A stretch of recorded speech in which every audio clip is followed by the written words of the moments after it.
How do you make really good chocolate chip cookies? To answer this question, I got up really early one morning and visited my neighbor, Carl Goulet, at his bakery in the renovated firehouse in Windsor, Vermont. Carl was happy to share with me most of his secrets. And here's what I found out. My name's Carl Goulet. I own Christopher's Cakes and Pastries, and we make covered bridge cookies. You might see them in your stores. If you don't, well, we'll get to that later. It's about 6 a.m. We start a little early. Not as early as some bakeries, but early enough. Started doing cookies about, 14 years ago. And I began as I was the executive chef at Mount Ascutney Hospital. I used to make one 20-quart bowl a week. Now I make several 80-quart bowls a day. Today we're going to do chocolate chip cookies. And like any good cookie or any good product, you start with good ingredients. We use carrot butter and we use a palm oil shortening. We've gotten away from using trans fats because it appeared like the food Nazis were going to win this one. And I thought it'd be a good idea to add a little value to the product. And so that's where the direction we went. I did some research in non-trans fat shortenings, and canola oil is actually probably the best thing to use. However, it doesn't make a very good cookie. And so gradually companies, when they realized that they were going to need to produce non-trans fat shortenings, decided, well, it wasn't going to go away, and they made it. Palm oil comes from down around Malaysia, Indonesia, and it's not to be confused with palm kernel oil, which is really not that great for you. It clogs arteries, I suppose, as much as any trans fat. But palm oil is a little bit different, made from a different part of the plant. And I was feeling pretty good about it till I realized that it's displacing a lot of rainforest down in that area of the world. And however, I guess we can do without a few monkeys, because if you follow politics at all, you'll notice that there are not a shortage of monkeys involved here. But I think it makes a good product. It has good antioxidant capabilities.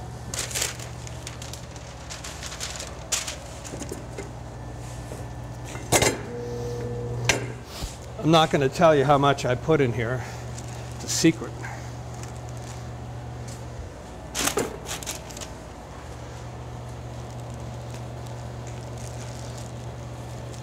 Now, this is a palm oil shortening. It's a little more brittle than a standard all-purpose shortening. It takes a little more to break it apart. But it has good antioxidant qualities, and it has good eating qualities. It has no taste of its own, so it doesn't interfere with anything. Although I had been using margarines, and of course margarine has salt, it has some flavorings, some colorings, and so that does affect the product a little bit, but not enough that you would notice. And if I can't notice that much, then you ought not to be able to either. Okay. Scaling accuracy is really an important part of baking, no matter what you do. Because if you're all over the map with scaling, you're going to be all over the map with your product quality. And the key to doing this over and over and over again over a period of years is to do it the same way all the time, every time. There are some variants in weather. Like today, it's January 30th. It's about 0 when we came in. Very dry. Flour gets dry, sugar gets dry, everything dries out. And during the winter you add a little more liquid. Of course, in the summer when it's 98 and muggy, you take away a little bit of liquid.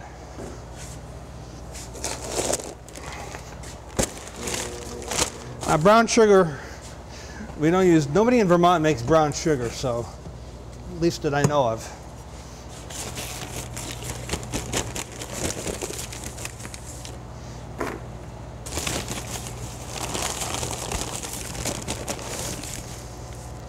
Of course, we buy in slightly larger quantities that you might buy at home. Although I know people that make bread at home and buy 50-pound bags of flour. All depends how much you use at once.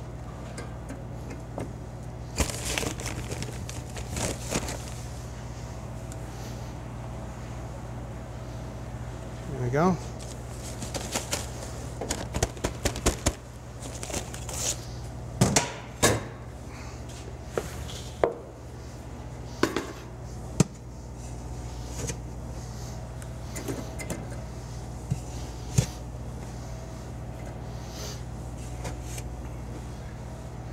And I usually hate talking while I'm mixing, because I tend to mess things up. So if I do that now, we're just going to have to edit it out. You'll never see it anyways.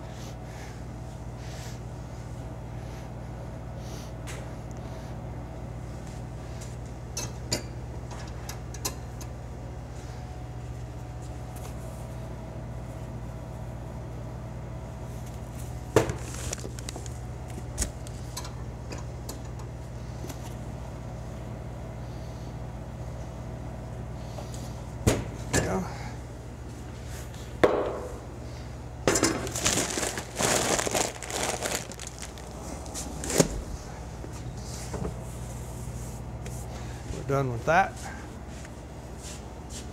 Now this mixer was old when my grandfather was young.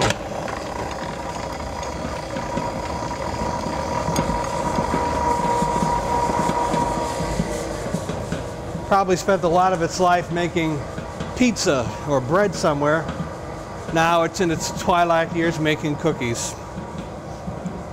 Kind of like me.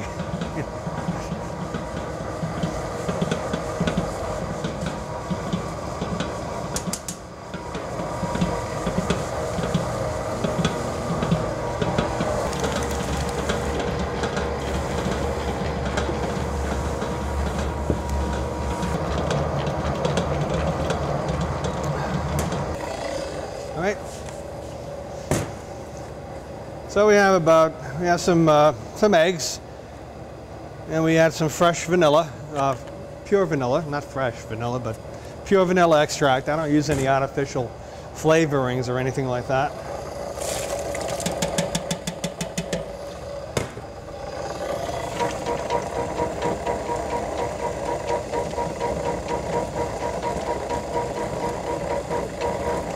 Start it out slowly because I don't want to wear it.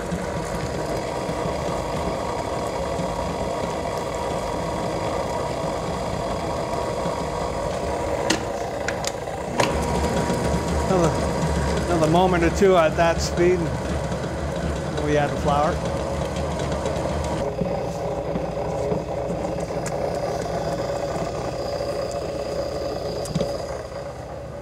Leftover from yesterday's cookie batch goes right in, mixed in with today's. You'll see where that comes from in a minute.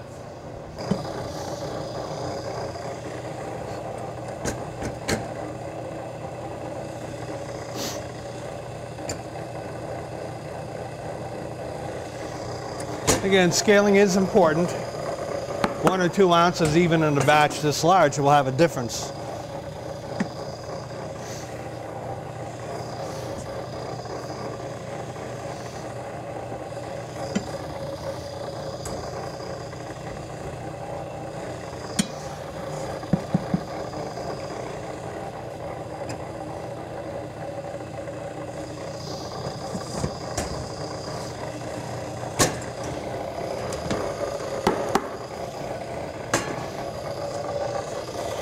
Okay, we start it slowly again. I don't want to be wearing this.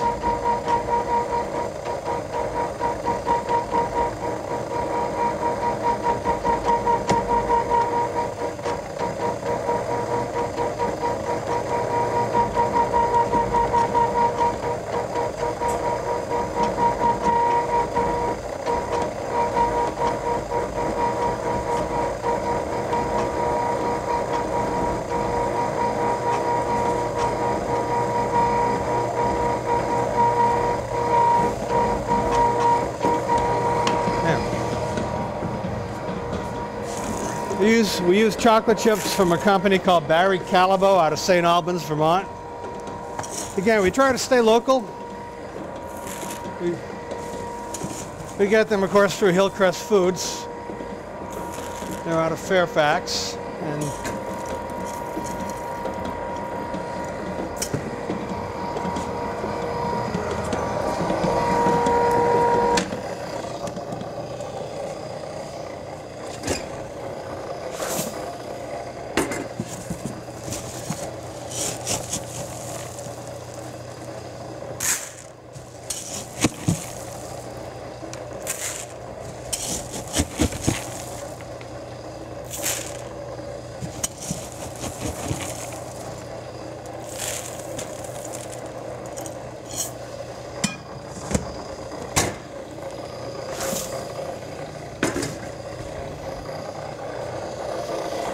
they come in nice, handy 50-pound boxes.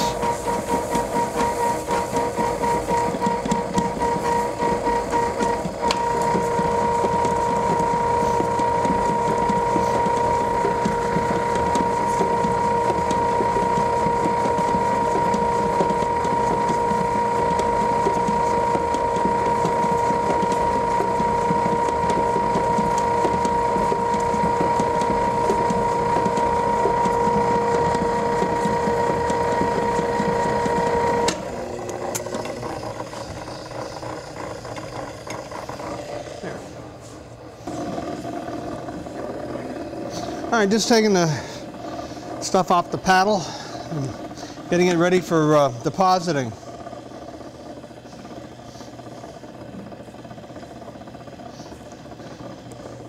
Now, if I had to do this by hand, you know, scoop them out one at a time, I'd be a cripple.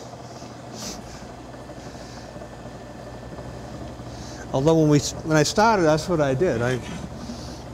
But I wasn't making quite as many as I am right now.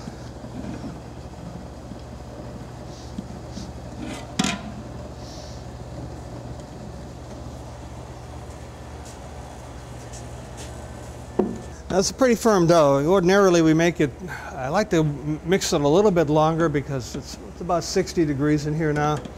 And the softer, the better, because it'll go through the machine easier. However, in cookies, well, most baking, texture is a function of process, as a taste is a function of ingredient. And so the more you mess with it, handle it, change the way you process it, you'll change the product, even though the taste will be the same. So it's very important that we do the same thing every day in the same amount of time in the mixing. With variance in the amount of liquid, you have to account for the atmospheric conditions and the temperatures, very much like chemistry. And it is chemistry when you come right down to it. This piece of machinery here is a cookie depositor. It allows you to do different sizes, different kinds of cookies. We're using a 5-across die this morning. We're making 1-ounce cookies for packaging for the stores. I have a larger one that has 4 across that we use for the Dartmouth Hitchcock and Co-op Catering. Now this machine only goes together one way, and these rollers have pretty aggressive teeth on it, and they turn toward each other, pushing the dough down through these holes, and they come out and a wire comes across the bottom and slices them off at the right size. You can adjust how much goes through, you can adjust how many times it stops.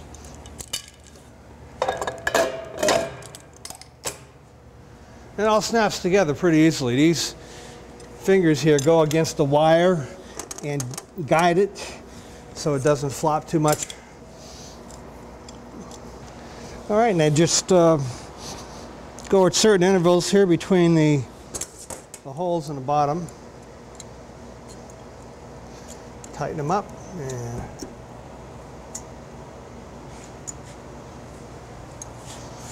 And again, we adjust how many stops it makes. Get some sheet pans up.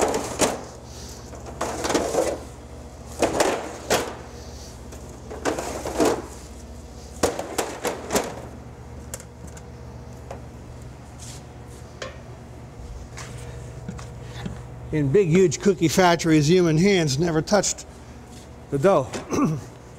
Not here. It's just like Mama used to make, except I'm not your mama.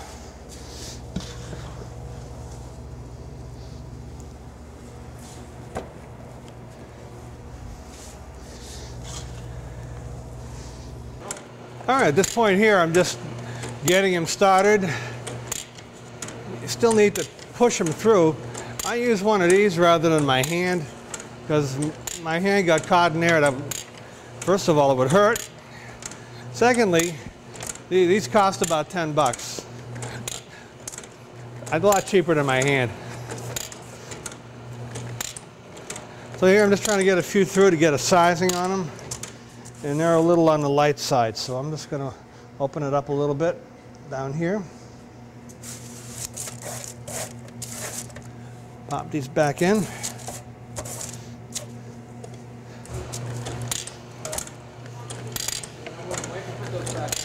They weren't the right size. Those were like too small, and I can pretty much tell by looking, but I weigh them anyways. Once they get going in the right direction. I need 10 of them to weigh 10 ounces. And I weigh them a little heavier because you need to account for shrinkage and moisture loss, and also to make sure the customer gets what they're paying for. I'd rather give them a little heavier package than one that's short. Of course, on the boxes they all say net weight, whatever. And saying net weight's a manufacturer's way of saying, well, they average out to be, 10 ounces. All this mechanically packaged stuff has variables, but we make sure you get what you pay for.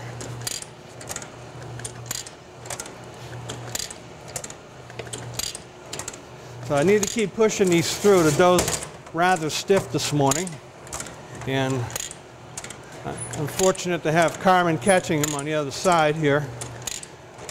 Lots of times I have to run across and catch him myself, and it's not too bad when you have 7 stops on a pan.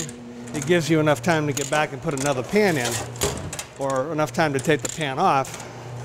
But when we do larger cookies, if we were doing a 3-ounce cookie, then that would only be a 5-stop on the pan. And then it becomes like Lucy in the candy store.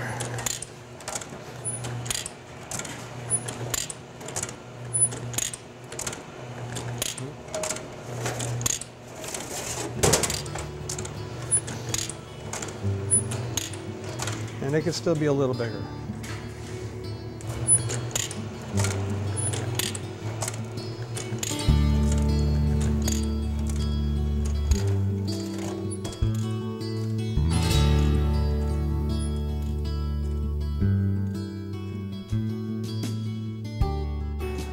As they come out of the depositor, they tend to drop all over the place, so they need to be told to get in line and to conform, just like a lot of us. Make them good little Americans here. Everybody just get in line and do what you're told. We'll turn you into Homeland Security as terrorists. Of course, we don't want to throw them in the oven like this because they'll look like, well, a big mush masher cookie. Pretty hard to get in the bag. So we straighten them out, find the ones that are a little undersized.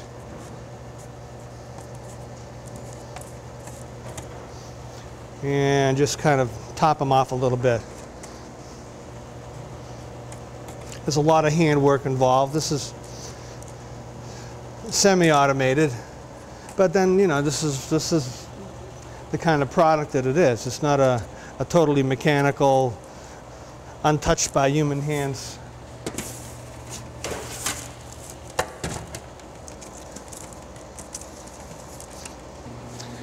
Okay, next step, into the fire.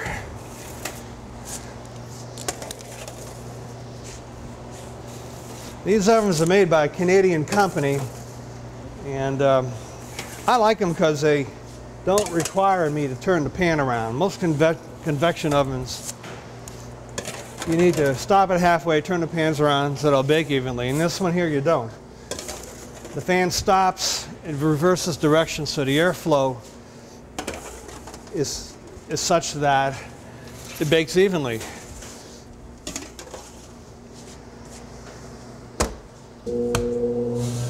And we set the timer. And make a big noise when it's done.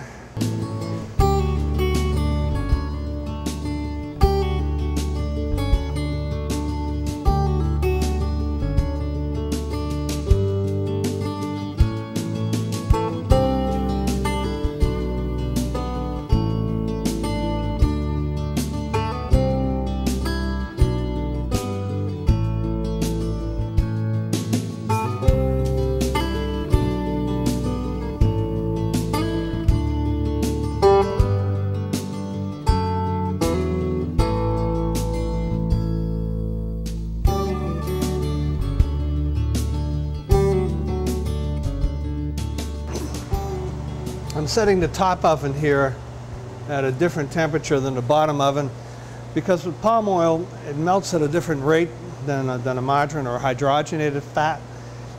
And so I've had to tool around with baking time and temperature to get the product that I want to get. And that's part of the process of, like I spoke about before, texture and is a function of process, and that's part of the process along with the mixing and the accounting for the humidity and the dryness and all the variables. So every day is a little bit different, and every day you have to do something just slightly different in order to have a consistent product. And the trick is being able to do it without anybody noticing that, oh, you burnt them today, or oh, they look different today. Most of the times we do that. Most.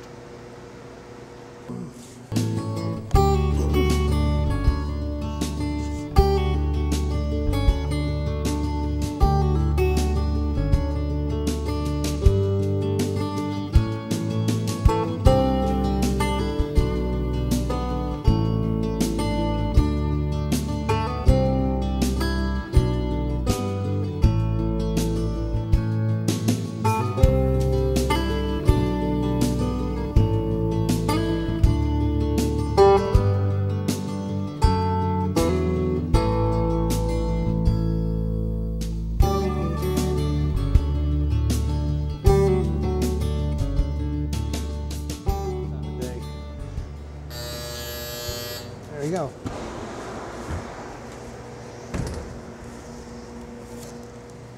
And sometimes they don't look quite done. That's when you're supposed to take them out, as they bake the rest of the way right on the pan. They'll settle right down, nice and flat.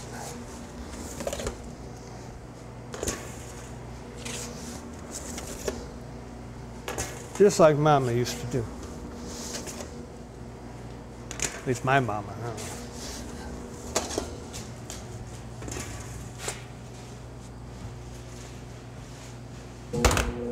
Too bad you can't smell them. Still love the smell of fresh baked cookies. I suppose if I didn't, I shouldn't be doing this. I'm dating the box because we coat them for 4 weeks on the shelf. They actually keep better than that, but I like to keep the product fresh. And well, right now I'm just putting the labels on. There's because the boxes are basically, they come like this, and they're all printed with a little message in the back and the front, and we put the ingredients and price for the stores that we deliver to. And we do stores that we don't put a price on. I only guarantee sales on boxes that I price, because what's to stop somebody from putting $20 on the box and saying, hey, it didn't sell. But we do this for the co-op stores, Hanover and Lebanon stores. I deliver to Brownsville General Store in Brownsville, Ascutney Market, Mike's store up in Heartland. Dan and Wits in Norwich. We do private labeling for Gillingham's. And we also deliver to Woodstock Farmers Market. And we ship cookies up and down the spine of Vermont. And also, right now all over the country, our hermits are going from, are in the Vermont Country Store winter catalog, and we're shipping them out all over the place.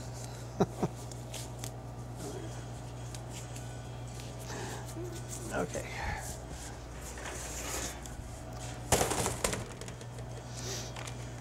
And then basically we open up the box.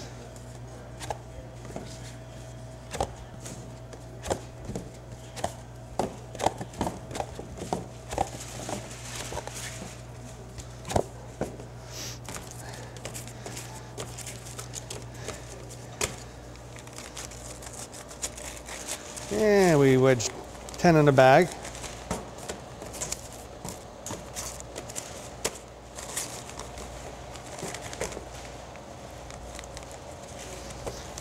Ziploc shut and right in like that.